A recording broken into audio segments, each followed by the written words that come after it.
Баршаңызға сәлем. Бүгін сіздермен өте дәмді қатпарлы самсаның рецептімен бөлісетін боламын. Менің арнама тіркеліп, лайк басып, комментарий қалдырып және қоңыраушаны басып қоюды ұмытпаңыздар. Ең алдымен табамызға ұнымызды салып, оның үстіне жұмыртқа, тұз және осылай ерітілген сары майымызды салып, жылы сумен қатты да емес, жұмсақ та емес, орташа қамыр илейтін боламыз.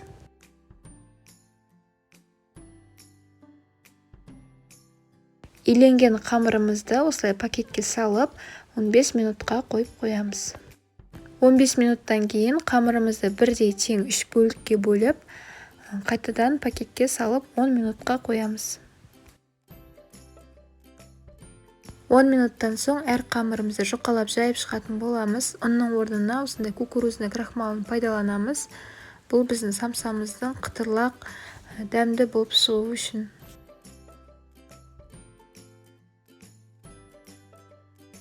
Міне біздің әр қамырымызды осылай өте жұқа қылып жайып шығамыз.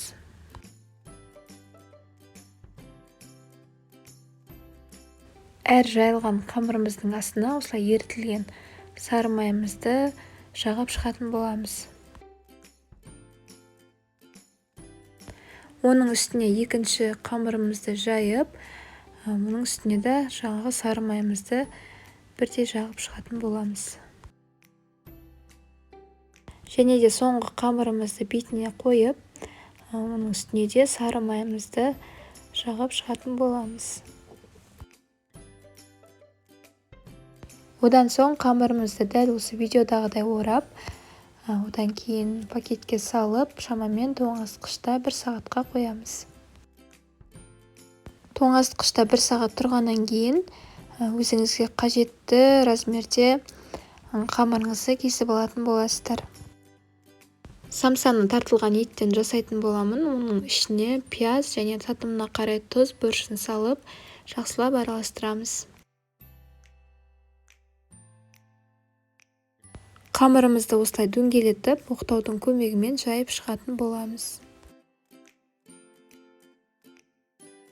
Одан кейін ішіне салмасын салып, жақсылап түйетін боламыз. Бұл жерде өте жақсылап түйу қажет.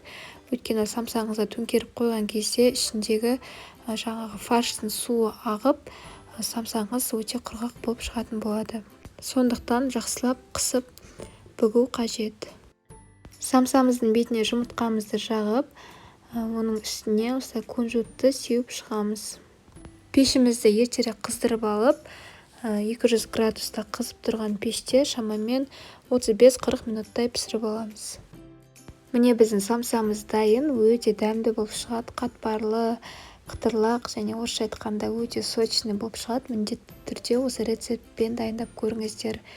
Самсаның рецептін осы видеоның астында описанияда қалдыратын боламын.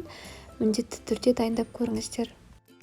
Сіздермен болған Аякөз, менің арнама тіркеліп, лайк басып, комментарий қалдыруды ұмытпаңыздар. Алдағы қызықты, өте пайдалы рецепттермен бөлісетін боламын. Келесі кездескенше сау болыңыздар.